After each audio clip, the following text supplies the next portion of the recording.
Dictation start होगी 5 second बाद। Yes महोदय, मैं दिल्ली के संबंध में भी कुछ कहना चाहता हूँ। अब दिल्ली चूंकि केंद्र शासित क्षेत्र है और दिल्ली को केंद्र शासित क्षेत्र माना गया है, तो स्वभावतः दिल्ली वालों को यह आशा थी कि केंद्र से शासित होने से यहाँ पर उन्नति होगी और यहाँ के लोगों को कुछ सुविधा मिलेगी, संतोष प्राप्त होगा। किंतु मैं यह देख रहा हूँ और लोगों में भी यह भावना बढ़ती जा रही है कि जब से यह केंद्र शासित क्षेत्र हुआ है तब से शासन में निरंकुशता आने लगी है और लोगों की ओर ध्यान कम दिया जाने लगा है।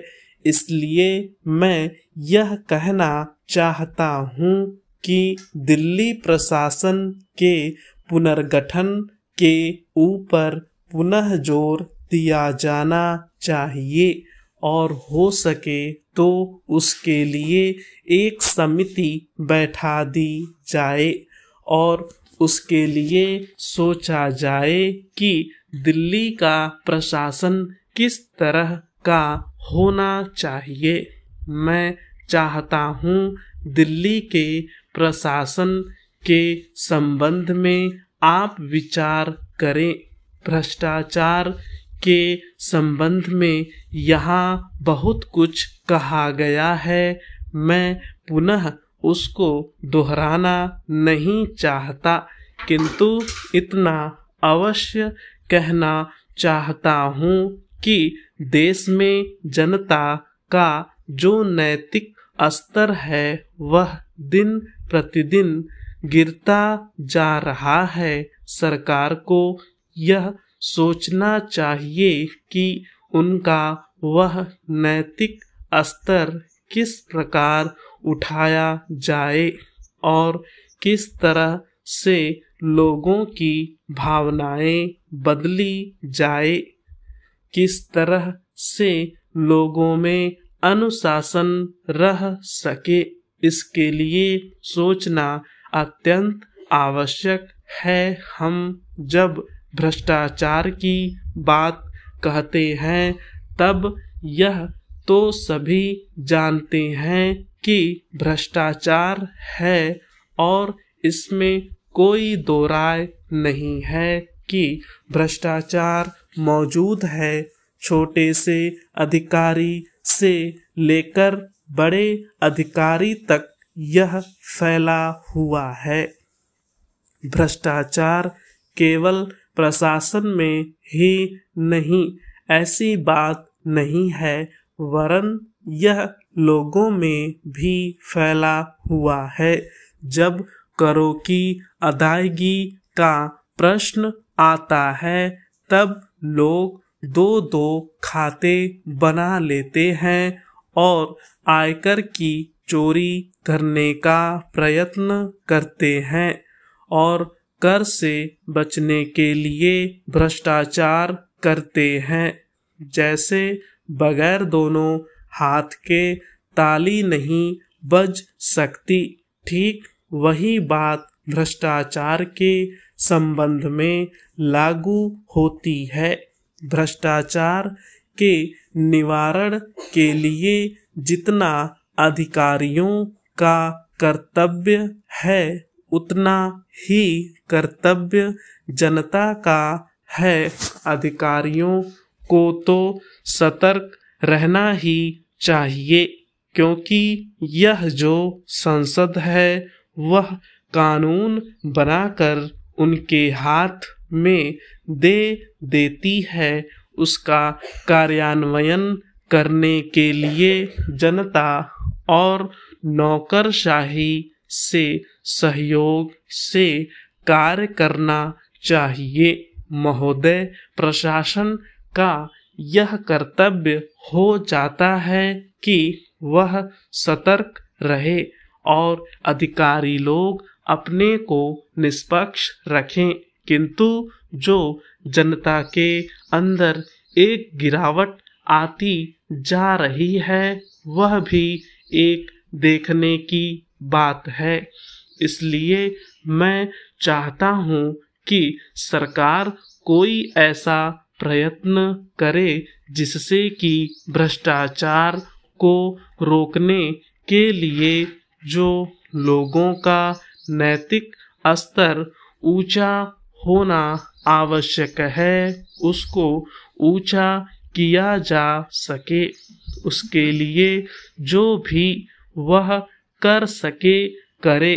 मुझे कहना तो बहुत कुछ था, लेकिन चूंकि मेरा समय समाप्त हो गया है मैं अब और कुछ नहीं कहूँगा महोदय।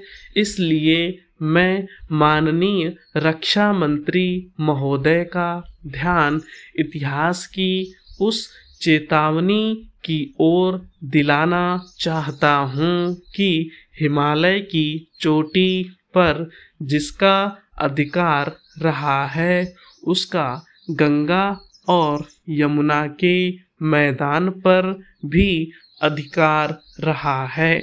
हम इस आशा में नहीं रह सकते कि हम दुश्मन को हिमालय की चोटी से उतरने दें और फिर मैदान में उसका मुकाबला करें। मुझे याद है कि कुछ वर्ष पहले प्रधानमंत्री जी ने बड़ी दृढ़ता के साथ यह कहा था कि हम हिमालय को दहेज के रूप में नहीं दे देना चाहते और यह नहीं कहना चाहते कि साहब आप टहलते हुए यहाँ आ जाइए। हम नहीं चाहते कि वहाँ पर कोई मुकाबला ही न हो। मैं समझता हूँ कि अगर किसी भी सैनिक अधिकारी के दिमाग में अभी तक यह भावना है कि हम हिमालय की ऊंची चोटियों को छोड़कर नीचे मैदान में आकर युद्ध लड़ेंगे तो उनको भ्रम में नहीं रहना चाहिए। यह एक घातक बात होगी, एक आत्मघाती नीति होगी। अगर एक बार चीन का हिमालय की चोटियों पर कब्जा हो गया तो चाहे वह बाद में नीचे हम पर हमला न भी करे, किंतु वहाँ से हम उसको कभी नहीं हटा सकेंगे। इसलिए इस संबंध में स्पष्ट निर्णय किया जाना चाहिए। इसके बाद मैं मध्यवर्ती क्षेत्र में कुछ कहना चाहता हूँ। पिछली बार जब चीन ने बड़े पैमाने पर आक्रमण किया था तो लद्दाख में और पूर्व में नेफा के इलाके में किया था। मध्यवर्ती क्षेत्र में मिडिल सेक्टर में लड़ाई नहीं हुई थी, लेकिन मेरा अपना अनुमान है और बहुत से लोगों को इस बात की आशंका है कि अगर अब कभी चीन ने दोबारा हम पर आक्रमण किया तो वह मिडिल सेक्टर में करेगा। इसके कई कारण मालूम पड़ते हैं। स्टॉप।